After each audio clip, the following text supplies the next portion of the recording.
یہ بہن نے فرمایا کہ ایک خاتون ہیں جو نمازی ہیں، نماز بھی پڑھتی ہیں، نفلی روزے وغیرہ بھی رکھتی ہیں اور پردہ بھی کرتی ہیں، لیکن شوہر نامدار کو یہ پسند نہیں ہے کہ یہ اپنے سر کو ڈھکیں۔ غالباً وہ بے پردگی کی طرف مائل کرنا چاہتے ہیں، ویسے بڑی محبت کرتے ہیں، نان نفقہ خرچہ وغیرہ بھی دیتے ہیں، بچے بھی ہیں، تو وہ شوہر کے ساتھ کیا معاملہ کریں؟ دیکھیں، مسئلہ یہ ہے کہ ہم تو بارہا یہ بات عرض کر چکے ہیں کہ یہ والدین کا سب سے بڑا قصور ہوتا ہے کہ وہ اپنی اولاد کو دین بالکل نہیں سکھاتے ہیں، اور یہ سمجھتے ہیں کہ جی دین سکھانا کوئی ضروری نہیں ہے، یہ ملاؤں کی باتیں ہیں۔ ہم جیسا کوئی فرد اگر سمجھانے کی کوشش بھی کرے تو ان کو ناگوار گزرتا ہے، لیکن میں آپ کو سچ عرض کرتا ہوں کہ یہ اپنی اولاد کے ساتھ انتہائی دشمنی ہے۔ آپ کی اولاد جب آپ کے نہ سکھانے کی وجہ سے دین سے انتہائی دور رہتی ہے اور گناہ کرتی ہے، خطائیں کرتی ہے، تو یاد رکھیں موت کے وقت ان کو بہت سخت اذیت ہوگی۔ پھر قبر کے اندر ایسا نہیں ہے کہ اللہ تعالیٰ ان کو ان کے بھولے پن کی وجہ سے نجات دے دے، جی ہمیں تو پتہ ہی نہیں تھا تو بھئی سیکھا کیوں نہیں۔ پھر میدان معاشر کی ذلت، رسوائی، پچھتاوا، ندامت، افسوس، پھر اس کے بعد اگر اللہ ناراض ہوا تو جہنم میں داخلہ۔ تو یہ کیا اپنے اولاد سے محبت ہے کہ اسے ان تمام عذابات میں مبتلا کیا جائے؟ اس پر کلام کرتے ہیں ایک مختصر سے بریک کے بعد۔ دل مقام حبیب ہے۔ بسم اللہ الرحمن الرحیم۔ تو میں آپ کی خدمت میں گزارش کر رہا تھا کہ پہلا قصور تو والدین کا یہ ہوتا ہے کہ اپنی اولاد کو علم نہیں سکھاتے، جس کی بنا پر وہ بہت ساری اغلاط میں مبتلا ہوتی ہیں۔ اور یاد رکھیں کہ ساری زندگی کم علمی کی وجہ سے کہ جو والدین علم سکھانا ان پر فرض واجب تھا، اگر اس کم علمی کی وجہ سے اولاد گناہ کرے گی، یہ گناہ جاریہ ہوگا اپنے والدین کے لیے، اور والدین کے نام اعمال میں بھی گناہ لکھا جائے گا۔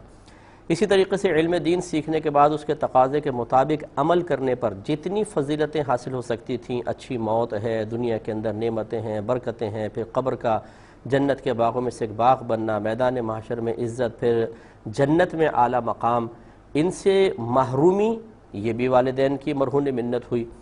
پھر جب اولاد لیکن جب بالغ ہو جاتی ہے تو وہ خود بھی مکلف بن جاتی ہے، اسے خود علم دین سیکھنا چاہیے۔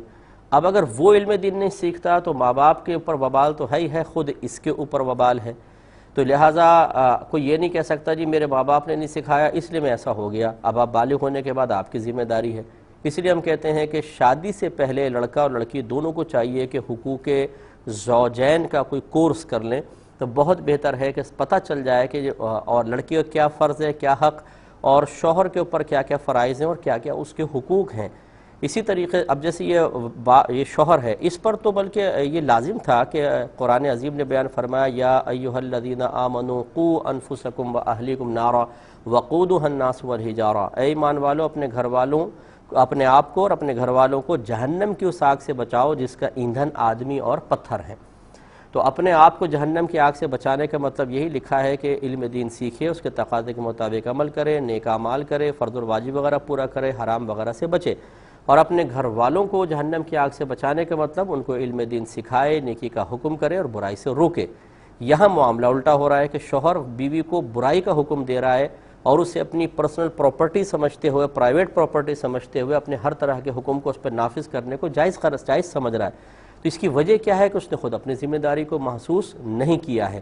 تو ایک تو بالغ ہوتے ہی یہ ذمہ داری کہ خود علم دین سیکھنا، اس میں کوتاہی، پھر جب شادی ہو جاتی ہے تو ایک اور ڈبل ذمہ داری کہ اب اپنی بیوی اور اپنی اولاد کی تربیت کرنی ہے، اس کے لیے علم دین ضروری، اور یہ تمام چیزیں نہیں ہوتی ہیں۔ یہی وجہ ہے کہ ایسی صورتحال آتی ہے۔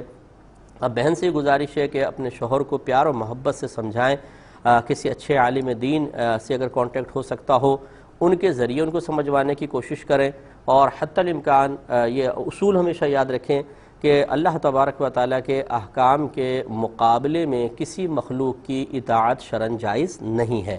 اس مقام پر انہیں یہ کہنا ہوگا اپنے شوہر سے کہ میں کسی کے نامحرم کے سامنے بے پردہ نہیں جا سکتی۔ ہاں اگر آپ گھر میں کہتے ہیں کہ میں سر کھول کر رکھوں اور گھر میں کوئی نامحرم نہیں ہے، جیسے دیور وغیرہ، جیٹھ وغیرہ نہیں ہے، بالفرض سسر ہیں تو سسر محرم ہوتے ہیں، تو ایسی صورت میں تو چل جائے گا۔ لیکن اگر شوہر یہ کہتے ہیں کہ جی میرے دیگر کزنز وغیرہ جو مرد ہیں، میل ہیں، اور اسی طرح میرے دوستوں کے سامنے آپ آئیں، تو یہ وہ ایک گناہ کا حکم دے رہے ہیں اور اس میں ان کی اطاعت نہیں کی جائے گی، اس میں لیکن پیار محبت کے ساتھ، تاکہ آپ کے گھر کا ماحول بھی خراب نہ ہو اور شرعی احکام پر عمل پیرا ہونے کی کوئی صورت بھی بن جائے۔ ایک کالر ہمارے ساتھ ہیں۔ السلام علیکم۔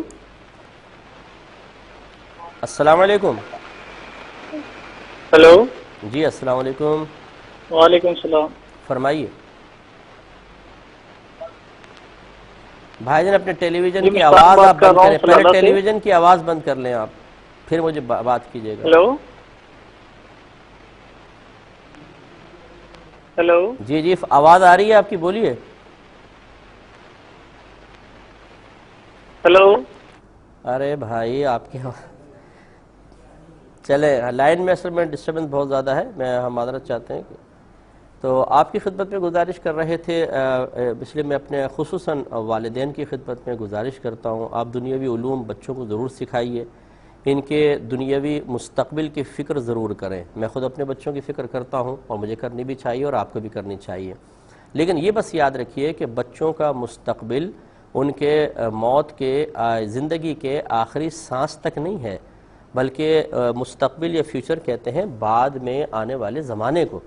تو موت کے بعد تو اصل زندگی شروع ہوتی ہے، قبر کی زندگی ہے، پھر جس کو عالم برزخ کہتے ہیں، پھر میدان محشر کا ایک دن 50,000 سال کے برابر، اس کے بعد ہمیشہ کی زندگی، وہ بھی تو فیوچر ہے. اس کے بارے میں ہم کیا سوچتے ہیں، اس لیے اچھی طرح سوچئے. اور جو شوہر حضرات ہیں میرے ان سے بھی گزارش ہے کہ آپ اگر اس طریقے سے خود اپنی زوجہ کو یہ کہیں گے کہ آپ دوپٹہ اتار دیں، آپ پردہ نہ کریں، تو یاد رکھیں جتنا عورت حیا سے دور ہوتی چلی جائے گی، یقینی سی بات ہے حیا اور بے حیائی ایک دوسرے کے ضد ہیں. جب ایک چیز ختم ہوتی ہے تو دوسری تقویت پاتی ہے. تو جتنی آپ شرم و حیا خود اپنے ذریعے سے ختم کریں گے، یہ خود آپ کے لیے نقصان کا باعث ہوگی. اس لیے میں نہیں کہتا ہوں کہ معاذ اللہ ثم معاذ اللہ کہ جو بہنیں برقع نہیں پہنتی وہ ضرور کسی برائی کی طرف مائل ہیں، لیکن پاسبل ہے کہ جب تک عورت برقعے میں رہتی ہے، پردے میں رہتی ہے، ایک شرم و حیا کا غلبہ رہتا ہے، لیکن جب وہ اس سے باہر نکل جاتی ہے تو پھر مسائل پیدا ہوتے ہیں. اور اپنے ہاتھوں سے اس طرح کا ماحول کریٹ کرنا ایک سمجھدار آدمی